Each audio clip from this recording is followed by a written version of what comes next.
Hier, mardi 15 juillet dans l'après-midi, François Bayrou a présenté ses très attendues orientations budgétaires pour 2026. L'objectif, réaliser 43,8 milliards d'euros d'économies pour sortir de ce que le Premier ministre appelle le piège mortel de la dette.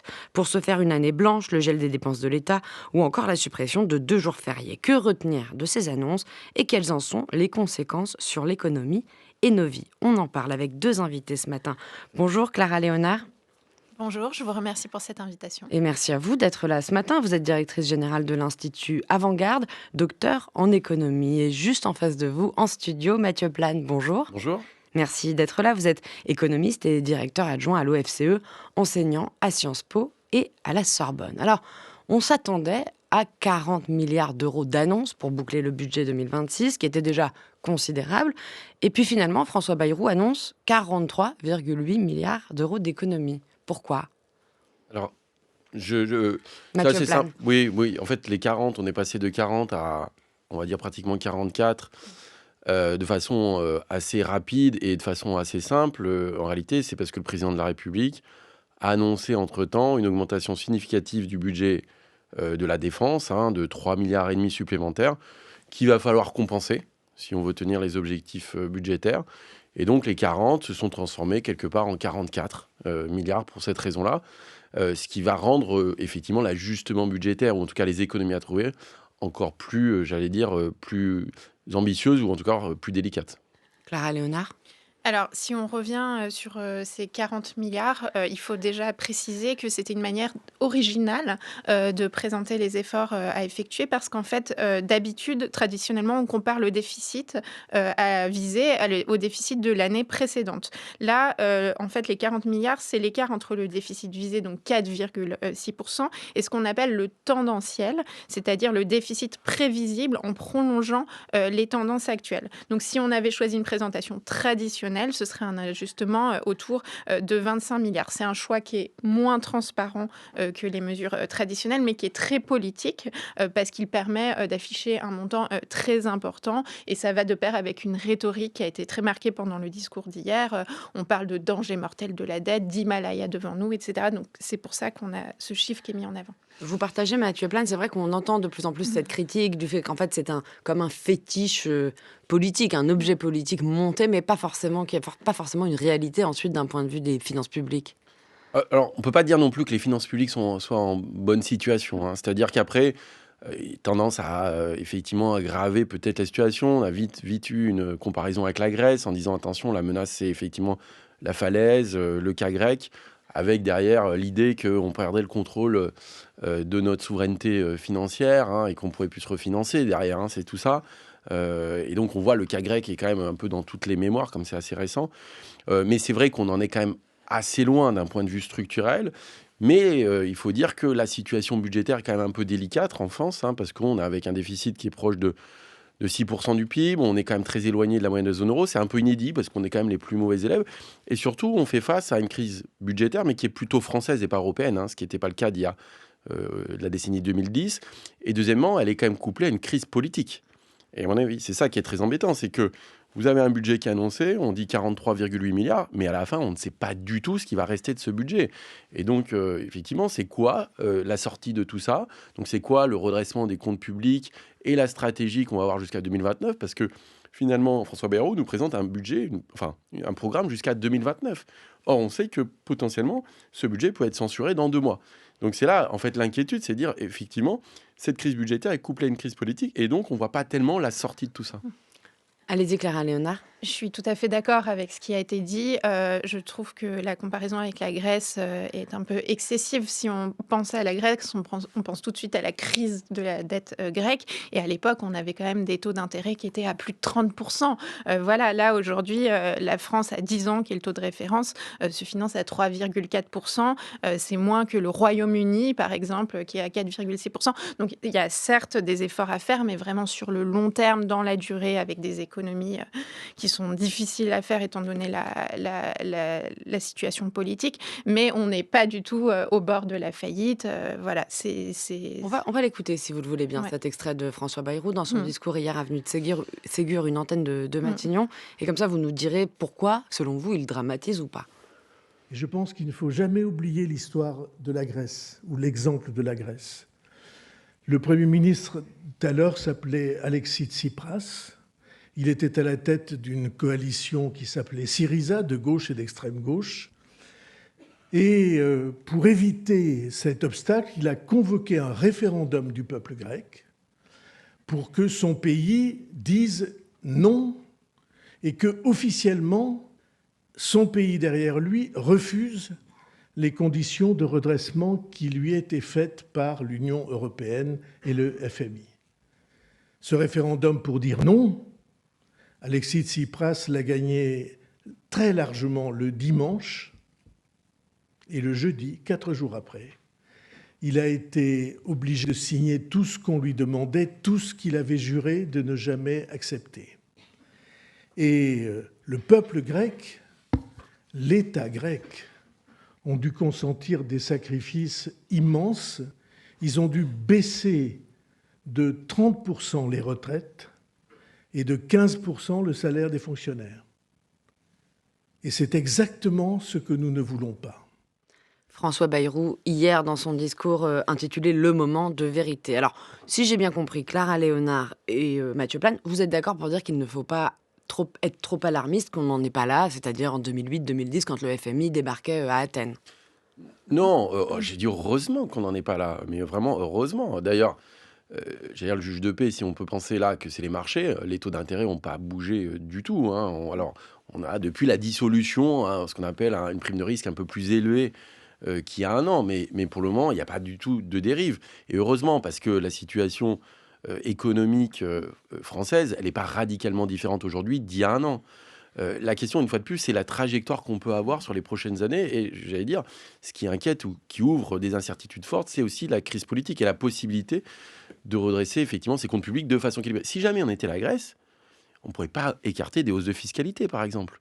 Je veux dire, aujourd'hui, on a un plan d'ajustement budgétaire qui porte à 85% sur la dépense publique. Il faudrait à ce moment-là actionner très fortement le levier fiscal. Donc, on n'est pas la Grèce, qui est un risque. Il ne faut pas l'écarter, ça c'est sûr, que potentiellement on puisse payer un peu plus cher notre tête. On ne peut pas l'écarter. Mais j'allais dire, heureusement, on n'est pas la Grèce. Et ce plan ne ressemble pas du tout à un plan d'une économie qui serait équivalente à la Grèce. Clara Léonard. Oui, je suis tout à fait d'accord avec ce qui a été dit. La Grèce, c'était des déficits vraiment beaucoup plus importants. Il y avait aussi des problèmes de chiffres, etc. Il y a une autre métaphore qui a été utilisée au début du discours que je voudrais évoquer. Monsieur Bayrou a comparé la dette publique avec la dette d'un ménage. Et ça, c'est une erreur en économie parce qu'en fait, ce sont des dettes qui ne sont pas du tout de même nature. La grande différence entre un ménage et l'État, c'est que l'État, a priori, a une durée de vie infinie.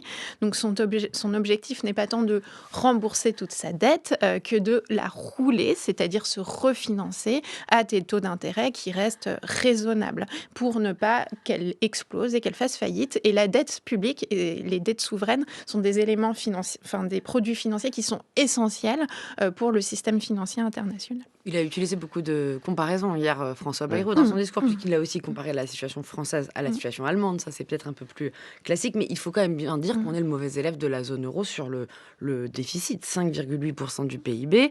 Donc, il annonce un plan jusqu'à 2029 pour atteindre 2,8% du déficit et donc respecter la règle européenne de Maastricht. Est-ce que cette trajectoire est crédible ? Crédible, en tout cas l'annoncer, la crédibilité, voilà, une fois de plus, elle se fera à l'Assemblée. Est-ce que, là, on l'a vu à partir des annonces, bon, premièrement, ce qui est bien, c'est quand même de dire, la réalité, c'est que c'est un plan d'ajustement qui va prendre plusieurs années, et que pour stabiliser la dette publique en point de PIB, l'effort va devoir se cumuler sur plusieurs années. Mais la crédibilité, on voit qu'elle va être extrêmement difficile à trouver, parce qu'à peine sortie de son discours, la plupart des partis politiques ont mis des lignes rouges très sévères.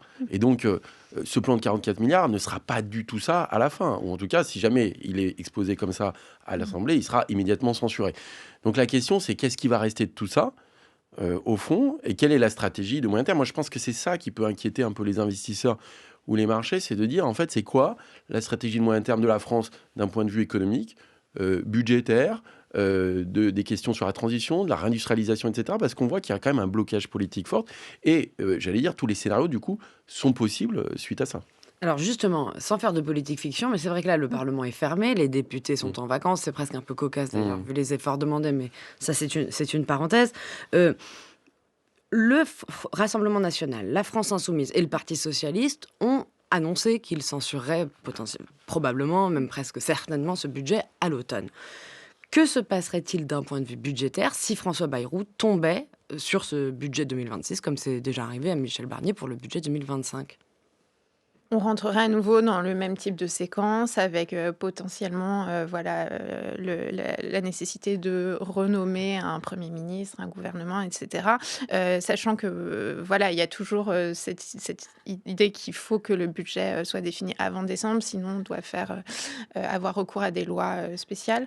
Voilà, donc ça crée beaucoup de chaos. Mathieu Plane, est-ce qu'il y aurait des conséquences sur les finances du pays d'abord et sur Mmh. notre taux d'emprunt sur les marchés? L- Vous en parliez à l'instant. Oui, parce que finalement, on a dit est-ce que comment voient les marchés, tout ça, etc. Ils réagissent assez peu à ces annonces parce que bon, d'abord, elles sont pas tellement surprenantes en réalité, hein. On a le cadre un peu attendu. Y compris dans les montants et éventuellement dans sa répartition. D'ailleurs, c'est pas très détaillé hein, sur les gros montants, on pourra peut-être y revenir. On va rentrer dans le détail, bien sûr. Mais la réalité, c'est la question, le moment de vérité, il n'est pas tout de suite, hein, en fait. C'est pas le 15 juillet, hein. Le moment de vérité, c'est à l'automne. Et donc, on va voir ce qui va se passer à l'automne. Et donc, je pense que l'idée de mettre, par contre, qui était pas mal de mettre en amont, de présenter le plan budgétaire, c'est de pouvoir laisser un peu de temps à la discussion et de voir sur quoi le gouvernement pourrait revenir, sur quoi il pourrait avoir des nouveaux arbitrages, de façon à éviter la censure et à avoir un budget qui soit, en tout cas, peut-être pas voté, mais non censuré. Clara Léonard, d'un mot, et puis après, on va revenir sur les annonces et peut-être préciser ce que c'est que l'année blanche. Oui, puisqu'on parle des marchés, ce qui est très important pour les marchés, alors bien sûr, ce sont les fondamentaux économiques, mais également ce risque politique. Ce qu'on a vu, c'est que le spread, c'est-à-dire l'écart entre le taux allemand et le taux français, s'était écarté depuis la dissolution. Et c'est vraiment à partir de ce moment-là qu'il y a eu une hausse importante des taux français. Donc ça, c'est presque plus un risque à très très court terme que la situation budgétaire. D'ailleurs, souvent, on entend dans certaines analyses l'exemple britannique de Liz Bien sûr. Truss, qui serait Tout à fait. tombé en raison du manque de confiance des marchés financiers. Elle est valable, selon vous, de cette comparaison? Oui, alors oui, avec un cas un peu particulier sur l'Istress, parce qu'elle avait pris des mesures budgétaires qui n'étaient pas du tout adaptées à la situation économique. Là, la question, c'est vrai qu'il faut bien le rappeler, hein, l'économie française est d'une économie qui est beaucoup moins dépendante de l'extérieur que la Grèce, qui a beaucoup d'épargne, qui est centrale en Europe, on sait bien lever l'impôt, on a quand même un niveau de qualification et de productivité important. Donc, on a des fondamentaux qui sont loin d'être ceux de la Grèce, hein, sans être dur avec la Grèce. Mais en tout cas, voilà. Mais la question, au fond, politique, est du coup très importante. Et elle est certainement, la crise politique est peut-être supérieure, du coup, à la crise budgétaire. Si on n'avait pas de crise politique, et s'il y avait une majorité à l'Assemblée, même si ce plan nous plaisait pas, ou plaît pas aux oppositions, à partir du moment où il y a une majorité, il pourrait passer, quitte à avoir de l'impopularité. Et donc, on sait que ce redressement des comptes publics se ferait dans la douleur, mais il se ferait. Là, aujourd'hui, on ne sait pas du tout quelles pourraient être les possibilités. On dit, effectivement, si c'est censuré, est-ce que derrière, on a un nouveau gouvernement technique? Sur quel programme? Est-ce qu'on a une nouvelle dissolution? Si y a une dissolution, c'est une majorité. S'il y a une majorité, c'est qui a la majorité et sur quel programme? Et donc, vous voyez qu'aujourd'hui, on a besoin de visibilité et de réflexion de moyen terme, de stratégie à moyen terme, pour avoir un vrai équilibre sur ce qu'il faudrait faire pour dresser les comptes publics, tout en évitant l'affaissement de la croissance, tout en évitant une remontée du chômage, tout en évitant une augmentation des inégalités, tout en évitant la désindustrialisation, etc. etc. Et aujourd'hui, on n'y voit pas du tout clair pour ces questions et ces raisons politiques. Clara Léonard? Pour donner quelques chiffres à partir d'une étude de Cyprien Mathieu et Jonas Kaiser dans notre institut, si on veut respecter les règles budgétaires européennes, il faut dégager 150 milliards à horizon 2031, parce que ce sont des règles qui sont très exigeantes, qui demandent notamment d'atteindre un seuil primaire d'un peu plus d'1 point. Voilà. Et si en plus, et ça c'est très important, nous on insiste beaucoup sur ce point, on veut financer la transition écologique, parce qu'il y a vraiment des grandes transformations à faire, on atteint la 180-200 milliards. Donc on est vraiment sur une problématique de long terme et pas simplement des petits ajustements qui ont été annoncés aujourd'hui. Vous trouvez que l'année blanche, c'est un petit ajustement? Alors, c'est pas un petit Oui. ajustement en Ah, montant, sur mais l'écologie, vous vouliez parler je des trouve que c'est écologistes. pas une solution, pérenne. Ce qu'il faut chercher, ce sont des solutions structurelles d'assainissement de notre budget avec des vraies mesures, que ce soit, des hausses d'impôts ou bien des baisses de dépenses. Mais là, on est vraiment sur du court-termisme, Mais hein. alors sur l'année blanche, il y a quand même peut-être pas des hausses d'impôts, mais enfin si, et surtout des nouvelles personnes qui rentrent dans l'impôt. Qu'est-ce que c'est l'année blanche, Alors, Mathieu Plane? l'année blanche, il y a plusieurs années blanches. Celle qui nous présente, en fait, elle est quand même assez importante, hein, d'un point de vue budgétaire. Il y a le gel des prestations sociales, celles qui sont dites indexées, qui doivent être revalorisées comme l'inflation. Notamment, vous avez les retraites, hein, qui sont un montant important, mais vous avez aussi tous les minima sociaux, les allocations logement, les allocations familiales, vous allez voir aussi les allocations chômage. Tout ça représente à peu près 500 milliards, en fait. Et à partir du moment où vous faites une année blanche, vous ne revalorisez pas ces prestations comme l'inflation. Donc vous faites l'économie de l'inflation d'un point de vue budgétaire. Par contre, pour les personnes qui reçoivent ces prestations, il y a une perte de pouvoir d'achat parce qu'effectivement, leurs prestations ne compensent pas la hausse du coût de la vie. Donc ça, c'est une partie de l'année blanche, mais et ça ferait à peu près 5 milliards d'économies. À ça s'ajoute le fait que vous pouvez faire une année blanche sur la fiscalité et pas revaloriser les seuils et les barèmes de l'impôt sur le revenu notamment. Et donc, ça vient augmenter le poids de l'impôt sur le revenu pour les personnes qui le payent. Mais un certain nombre de personnes qui ne le payaient pas vont aussi rentrer dans l'impôt sur le revenu. Alors, nous, on avait fait ce calcul sur la loi spéciale, mais c'était sur 2025. On avait 380 000 ménages qui rentraient dans l'impôt. Là, ça devrait être un peu moins parce qu'on a un peu moins d'inflation. Et puis, dernier point, et donc ça représente un peu plus de 1 milliard. Même le gouvernement parle de 2 milliards si vous avez aussi une année blanche sur les seuils de CSG. Donc, vous avez aussi la question de la CSG. Vous voyez, c'est un peu technique. Mais on aurait 7 milliards sur l'année blanche, purement prestations impôts.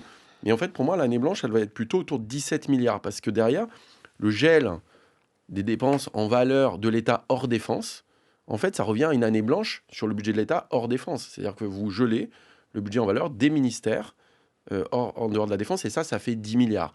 Et ça, pour le coup, c'est un montant qui est massif aussi. Mais on n'a pas du tout le détail de comment on atteint. Parce que là, c'est des chiffres. Hein. Vous dites, on gèle l'enveloppe. Mais après, comment on fait pour atteindre ces objectifs-là? Et c'est là les vraies questions, c'est où est-ce que seront faites les économies dans chacun des ministères? Alors en effet, l'année dernière, par exemple, les pensions de retraite ont été revalorisées de 2,2%, puisque c'était le taux de l'inflation. Cette année, en 2025, il semble être plus bas, 1% selon la Cour des comptes. Est-ce qu'il y aura vraiment un impact sur toutes les prestations sociales, les retraites, etc., pour les Françaises et les Français? Est-ce que c'est peut-être ça qui a conduit aussi François Bayrou à prendre cette décision? Clara Léonard? Alors, la décision sur l'année blanche, on peut se demander, sur quelle catégorie, ça va, peser. Alors ça va peser sur ceux qui dépendent des revenus, indexés. Donc, vous avez les prestations sociales, dont les retraites, voilà, l'IR.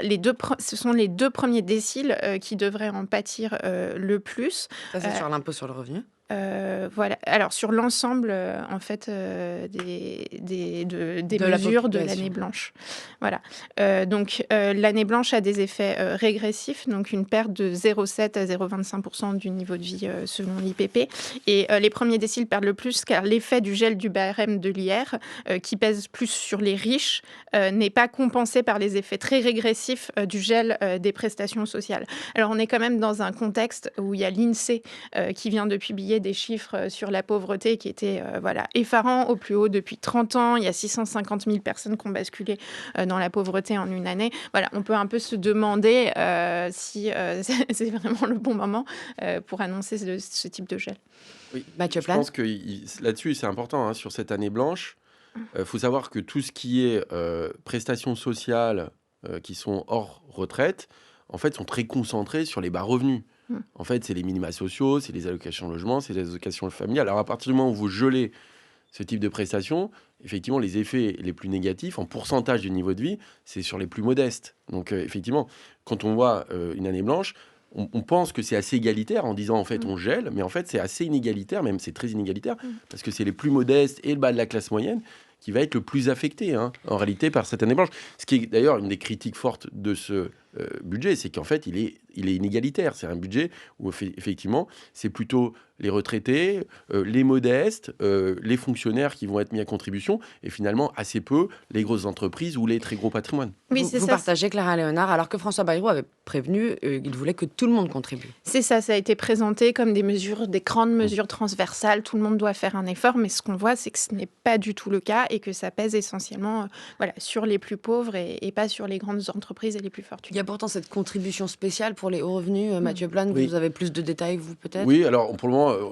ça semble être un peu une reconduction de ce qui avait été fait sur la contribution sur les hauts revenus, hein, pour De faire en l'année sorte dernière. de l'année dernière, pardon, qui devait être, qui est a priori qui devait être sur une année qui est reconduite pour une deuxième année, qui représenterait à peu près 2 milliards d'euros, de faire en sorte qu'il y a un impôt, un minimum d'impôt sur revenu qui soit payé. Pourquoi? Parce que les revenus financiers, en fait, sont soumis à ce qu'on appelle la flat tax, le prélèvement forfaitaire unique, et payent assez peu d'impôts sur revenu, et donc ça serait une compensation comme ça. Mais par contre, on n'a pas de taxation spécifique sur les patrimoines ou liés au patrimoine. Alors même sans rentrer dans la taxe Zuckman, par contre, il n'y a pas eu d'effet d'annonce de ce côté-là, et non plus, les entreprises ne sont pas du tout, ou quasiment pas, mis à contribution, notamment les grandes entreprises. Peut-être un dernier mot, puisqu'il est bientôt 8 heures, sur les retraités.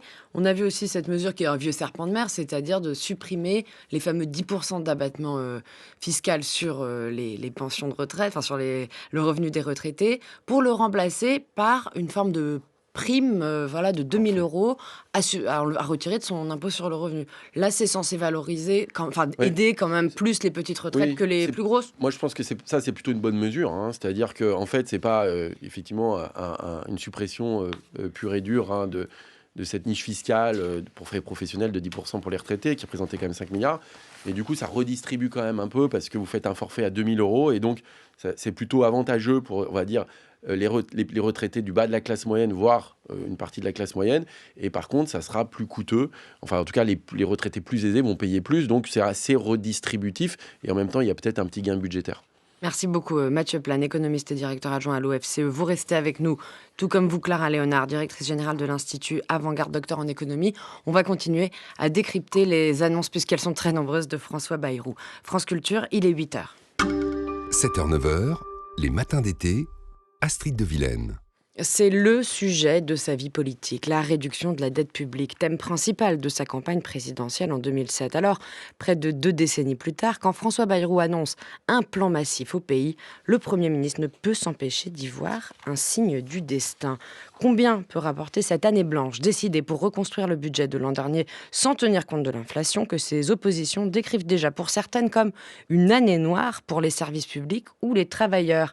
Nous sommes toujours en présence de nos deux invités. Clara Léonard, merci d'être restée avec nous, directrice générale de l'Institut Avant-Garde, docteur en économie, et Mathieu Plane, économiste et directeur adjoint à l'OFCE, enseignant à Sciences Po et à la Sorbonne. Merci à vous. Alors, on va reprendre la conversation où on l'avait laissée, si vous le voulez bien. Cette année blanche que certains décrivent comme une année noire, est-ce que vous pouvez nous en expliquer les raisons? Je cite par exemple Sophie Binet de la CGT qui dit « Je ne veux pas fermer des hôpitaux pour financer des rafales », en référence évidemment aux dépenses sur la défense qui sont augmentées contrairement aux autres, ou évidemment au Parti socialiste ou d'autres forces politiques qui, comme le Rassemblement national et même LR d'ailleurs, qui y voient voilà, une atteinte pour le pouvoir d'achat, par exemple, des retraités. Mathieu Plane. Oui, l'année blanche est une des composantes de l'ajustement budgétaire qui a été annoncé, hein, donc on a à peu près 7 milliards sur le gel des prestations et l'impôt, hein, sur le revenu cette année blanche. Et après, il y a tout le gel des ministères, de la dépense en valeur, dont on n'a pas forcément le détail. Mais c'est vrai que si on regarde dans cet effort qui va être concerné, c'est clairement les ménages les plus modestes, hein, ça c'est sûr, qui reçoivent des prestations sociales, notamment les retraités qui sont en première ligne. En fait, c'est c'est une des grosses variables d'ajustement quelque part dans ces questions budgétaires. Et puis après, il y a toute la dépense des ministères, et dedans, il y a effectivement aussi les fonctionnaires. Donc qui ne seront pas revalorisés, en tout cas, il n'y aura pas de revalorisation générale. Il y en a justement aussi sur l'emploi. Mais même quand on regarde ça, d'ailleurs, c'est un point intéressant, c'est-à-dire qu'on voit qu'il y a à peu près 10 milliards d'économies attendues du côté de l'État et des agences de l'État. Et en fait, même si vous réduisez, et c'est ce que dit François Bayrou, hein, vous ne remplacez pas un fonctionnaire sur 3, je rappelle, Sarkozy, c'était 1 sur 2, là on est à 1 sur 3, l'économie attendue, elle est de l'ordre de 400 à 500 millions d'euros, alors qu'on attend 10 milliards sur l'État. Donc ça veut dire que, globalement, il y a un peu plus de 9 milliards qui ne sont pas expliqués. Donc ça veut dire où est-ce que sont faites, en réalité, les économies budgétaires. Parce qu'une année blanche, en fait, c'est purement technique, hein, on va dire. On ne reconduit pas un certain nombre de dépenses, on les gèle en valeur. Mais par contre, une fois qu'on a dit ça, c'est très général. Mais comment font chaque ministère pour s'organiser sur quel type de dépenses, sachant qu'effectivement sur la masse salariale, c'était un peu annoncé. Mais du coup, c'est quoi les autres variables d'ajustement? Est-ce que c'est sur l'investissement? Est-ce que c'est sur des politiques de l'emploi? Est-ce que c'est sur des budgets, par exemple, liés à la transition énergétique? Donc voilà, c'est là où ça va être intéressant, c'est qu'il faut le décliner, ministère par ministère, pour voir un peu ce qu'il y a derrière sa démarche, et qui n'est pas juste un aspect technique. L'aspect technique, c'est juste la non-revalorisation des prestations. Mais après, sur la dépense de l'État, il va falloir avoir un peu plus de détails. 3000 postes en moins de fonctionnaires l'an prochain, non-remplacement d'un fonctionnaire sur 3 à partir de 2027. Quelles conséquences ça peut avoir sur nos vies, Clara Léonard? Alors déjà, je vais revenir un peu en arrière parce qu'il me semble important d'expliquer pourquoi on en est là pour montrer à quel point cette solution n'est pas forcément très appropriée. Voilà, pourquoi on a eu une hausse de la dette, ça s'explique à moitié par des dépenses en effet de l'État de crise, mais également par une baisse des prélèvements obligatoires depuis 2017. C'est le résultat d'une stratégie qui a échoué, des baisses d'impôts non financées à la fois des ménages et des entreprises, surtout des ménages, avec 2,5 points de baisse de PO depuis 2017. Donc ça, c'est important parce qu'on se centre énormément sur les dépenses de l'État, mais il y a aussi un vrai sujet de baisse d'impôts non financés.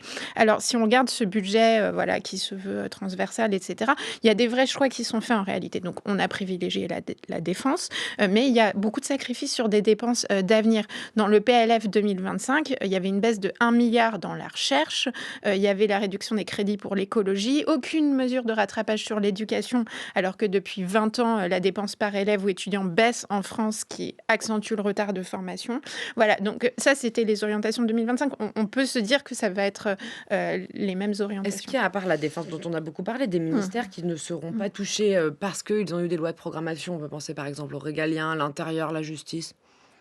C'est pas évident, je sais pas. On sait pas. Pour le moment, on sait pas. C'est Ouais. là où, pour le moment, on a quand même, sur l'ensemble des annonces, on l'a vu, hein, il y a quand même vous avez 10 milliards sur l'État et les agences à trouver. Vous en avez 5 sur la santé. C'est pas rien non plus. Et vous avez 5 sur les collectivités locales. Donc vous avez la moitié, en gros, des 40, un peu plus de 40 milliards, qui, pour le coup, sont des annonces un peu générales, qui vont porter sur des économies importantes, mais on n'a pas du tout le détail, en fait, de comment tout ça va se décliner. Et or, c'est souvent dans le détail que les choses se compliquent. Hein. Et là où on a encore moins de détails, c'est sur le travail. Hein. Oui. On va écouter François Bayrou, puis on décrypte juste après ces annonces sur cette question. J'ai la conviction qu'il faut réconcilier notre pays avec le travail, avec l'emploi, avec l'épanouissement au travail. Il est devenu insupportable pour beaucoup d'entre nous, j'en suis sûr, quel que soit le courant de pensée auquel nous appartenons. Il est devenu insupportable de voir toutes les entreprises artisanales, tous les commerces, tous les secteurs industriels se plaindre et parfois mettre la clé sous la porte parce qu'ils ne trouvent plus les salariés jeunes ou motivés dont leurs entreprises ont besoin et dont ils espéraient qu'ils pourraient un jour prendre la succession. Ce blocage-là, ce désenchantement face au travail, c'est un ennemi public et je vous propose que nous le combattions. Il faut travailler plus. Il faut que toute la nation travaille plus pour produire et pour que l'activité du pays dans son ensemble soit plus importante dans l'année et pour que la situation de la France s'améliore. Je propose donc que 2 jours fériés soient supprimés pour tout le pays. C'est peut-être la mesure effet waouh, pardon pour cette expression, la suppression de 2 jours fériés. On comprend potentiellement peut-être pour mettre ça dans la négociation et n'en supprimer finalement qu'un. Comment avez-vous reçu tous les deux, Mathieu Plane et Clara Léonard, cette annonce et combien cela peut rapporter? Clara Léonard. Alors, il est important de préciser qu'il ne suffit pas toujours de travailler plus pour produire plus, ce qui est la volonté. Donc, depuis 2004, vous avez la journée de solidarité qui sert à financer le modèle social, mais c'est en réalité un impôt, la contribution de solidarité autonomie. Est-ce qu'on peut s'arrêter un instant Oui. sur ce que vous venez de nous dire? Oui. Travailler plus ne permet pas forcément de produire plus. Vous pouvez préciser? Je vais vous expliquer pourquoi justement. Donc en fait, c'est un jour qui est souvent chômé et donc nous ne travaillons pas beaucoup plus. Par ailleurs, il y a 250 jours ouvrés par an. Chaque jour de travail en plus devrait ajouter 0,4 points de PIB. Mais l'INSEE a montré que l'effet d'un jour ouvré supplémentaire, c'était seulement 0,06 points de PIB. Pourquoi? Pour 2 raisons. La première, c'est que le niveau de production, il est contraint par la demande qui n'augmente pas et en plus, le temps de loisir, c'est souvent un temps de consommation. Voilà, donc en fait, si vous enlevez du loisir, vous enlevez de la consommation. Mathieu Plane, on voit que ça peut rapporter parfois la suppression d'un jour férié 2 à 3 milliards d'euros par an. Oui, alors c'est bien, hein, Clara Léonard l'a bien rappelé, c'est pas mécanique, hein, l'effet sur la production. Effectivement, il faut quand même qu'il y ait une demande en face, hein. Si on veut augmenter les capacités de production et travailler plus, il faut aussi que du coup cette demande suive. Donc ça, c'est effectivement tout sauf mécanique. Après, ce qui peut rapporter, ce qui a rapporté dans la journée de solidarité, c'est que ça a été assorti d'une hausse de cotisation en réalité sur les entreprises, sur la masse salariale de 0,3%, qui rapporte à peu près 3 milliards par an.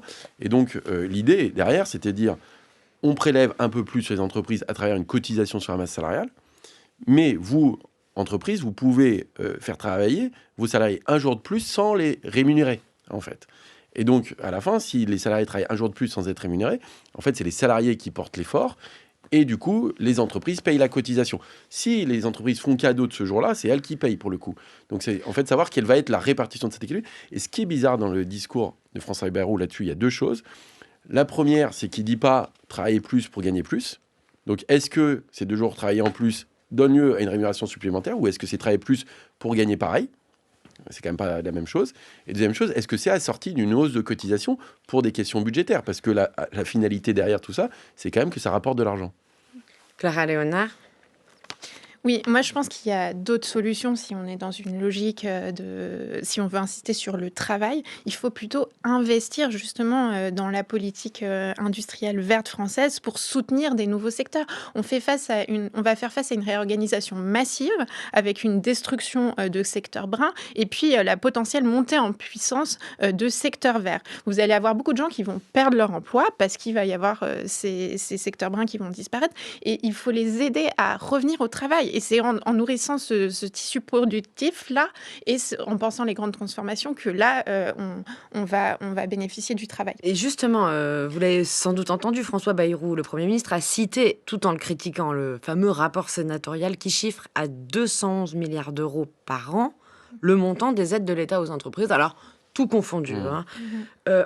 On aurait peut-être pu imaginer que François Bayrou décide de flécher ces aides en fonction justement des entreprises qui aident à la transition énergétique. C'est pas du tout le choix qu'il a fait.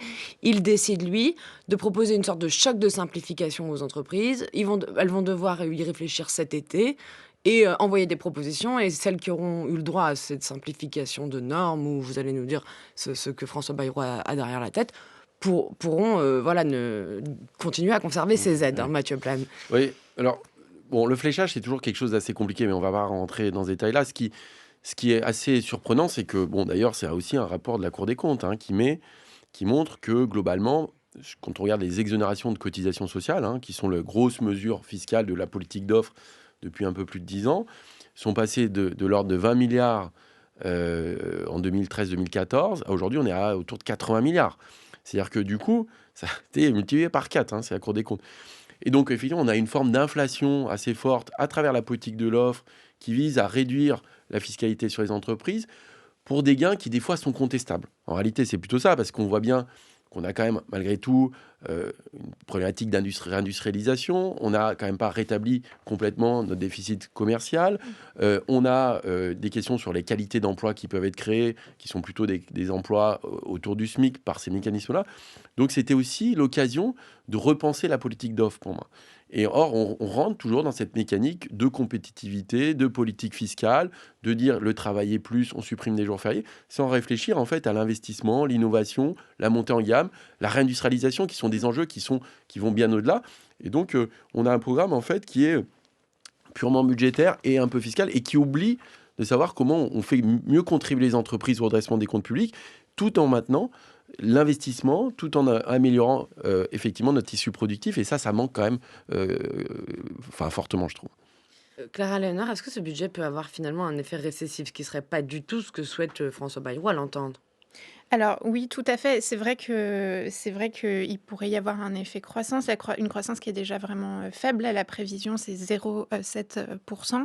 Ce que vous montrent des études, notamment une étude du FMI, c'est que la consolidation ne mène pas automatiquement à une baisse de la dette publique. Vous avez de nombreuses expériences de politique d'austérité qui mènent même à une hausse, plus de la moitié en fait des expériences d'austérité de la dette publique à moyen long terme. Donc voilà, donc c'est pas automatique, hein, on fait un effort et puis on stabilise, voire et on baisse la dette. Est-ce que là, on est dans un budget d'austérité ou c'est absolument pas le bon terme? Alors, Mathieu c'est de la Plan. sémantique, mais oui. Enfin, je veux dire, qu'on appelle ça de la consolidation budgétaire, de la restriction budgétaire ou d'austérité, on choisit le mot qu'on veut. Hein. Mais Pour vous, c'en est un. oui, mais à partir du moment, en fait, l'idée, c'est que quand vous redressez les comptes publics comme ça à marche forcée, vous prélevez sur l'économie. Donc, le prélèvement sur l'économie, c'est c'est de la consolidation. L'austérité, il n'y a pas une définition claire de ce qui est l'austérité. Là, ce qui est quand même par contre évident, c'est que c'est un budget qui est quand même massif. Hein, on parle de 43-44 milliards. On n'a pas tout le détail, mais qui porte à 85% sur la dépense publique. Donc, il y a quand même, je veux dire, des effets qui sont très significatifs du côté de la dépense publique, qui se qualifient, enfin, qu'on pourrait qualifier d'austérité. Alors après, on joue sur les mots, mais en tout cas, c'est assez clair. Clara Léonard, vous reprenez l'expression aussi? Oui, je reprends l'expression et c'est un budget qui devrait peser sur la consommation et sur la croissance. Peut-être encore un mot avec vous, Clara Léonard, sur l'extrait qu'on vient d'entendre de François Bayrou, qui parle d'épanouissement au travail. Et c'est vrai que c'est un vrai sujet. Pour tout de suite, après, annoncer la fin potentielle de 2 jours fériés. C'est une mesure qui, selon vous, peut être bien perçue dans la population, puisqu'il faut quand même aussi qu'elle y adhère à ce plan, la population française. Oui, c'est ça, il faut qu'elle y adhère. Alors, de manière générale, il faut que la population adhère à ce budget. C'est intéressant, je reviens sur, ce choix qui a été fait sur la défense, parce qu'il y avait une note, de l'IPP qui est sortie et qui vous montre, qu'en fait, si vous voulez que le budget de défense, soit pérenne, il faut qu'il soit soutenu, par la population. Et il l'est Et donc d'ailleurs. Il est soutenu dans les mais enquêtes d'opinion. alors eux, ce qu'ils montrent aussi, c'est qu'il faut que ça dépend beaucoup du design de ces politiques et il faut que ça aille de pair avec des politiques de redistribution. Donc je fais un peu un détour vers la défense, mais je veux montrer que la question de l'acceptabilité est vraiment essentielle. Et en tout cas, sur les jours fériés, je pense qu'on en est loin. Mathieu Plane, c'est un peu un vieux serpent de mer, ça aussi, qu'on a sorti du tiroir parce que ça rapporte beaucoup d'argent, potentiellement, même si vous avez mis des nuances tout à l'heure. Oui, alors voilà, ça peut rapporter, ça dépend comment c'est ficelé tout ça, on n'a pas encore bien le détail. C'est sûrement aussi une demande plutôt du patronat, hein. J'imagine aussi,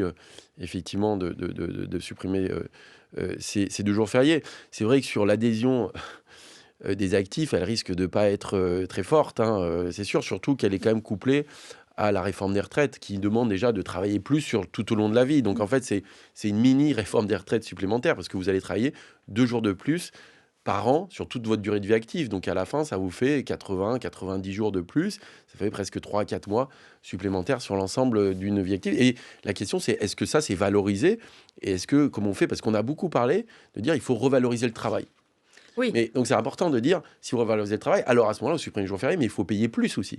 Et là, on n'a pas entendu, vous travaillez plus, mais vous allez gagner plus. Il n'y a rien dans ce plan, Clara Léonard, sur peut-être ce qui a émergé de la crise des Gilets jaunes, c'est-à-dire faire en sorte que le travail paye plus et qu'on soit heureux d'aller travailler parce qu'on a plus de pouvoir d'achat. Non, il n'y a rien dans ce plan qui permet de défendre cette idée-là. Peut-être une dernière chose, Gabriel Zucman, l'économiste qui défend cette taxe qui porte son nom sur les milliardaires, a critiqué ce budget sur les réseaux sociaux. Il dit que ce budget s'attaque à peu près tout le monde, sauf aux milliardaires. Vous partagez rapidement l'un et l'autre, Mathieu Plane? Oui, c'est un angle mort assez terrible. Je trouve que quand on dit qu'il faut partager l'effort de redressement des comptes publics, il y a quand même un gros sujet sur la taxation des patrons, même si je ne suis pas forcément favorable à la taxe Zucman. Il y a quand même une histoire de savoir comment on fait mieux contribuer, en tout cas, les milliardaires les plus riches à cet effort de redressement budgétaire. Clara Léonard, très rapidement. Oui, c'est ça, parce qu'on avait la contribution différentielle sur les hauts revenus, mais qui rapportait vraiment peu. Voilà, le rendement de la taxe Zucman, alors il est débattu, mais entre 15 et 20 milliards, il y a des chiffres qui sortent. Voilà, mais ça dépend de si on prend en compte le patrimoine professionnel. Voilà, et donc ça dépendra largement des détails de ce genre de mesures. Et sans doute aussi des débats au Parlement qui s'annoncent animés à la rentrée. Merci à tous les deux d'être venus ce matin sur France Culture pour nous aider à y voir plus clair dans ce budget 2026. Clara Léonard, directrice générale de l'Institut Avant-Garde, Mathieu Plane, économiste et directeur adjoint à l'OFCE.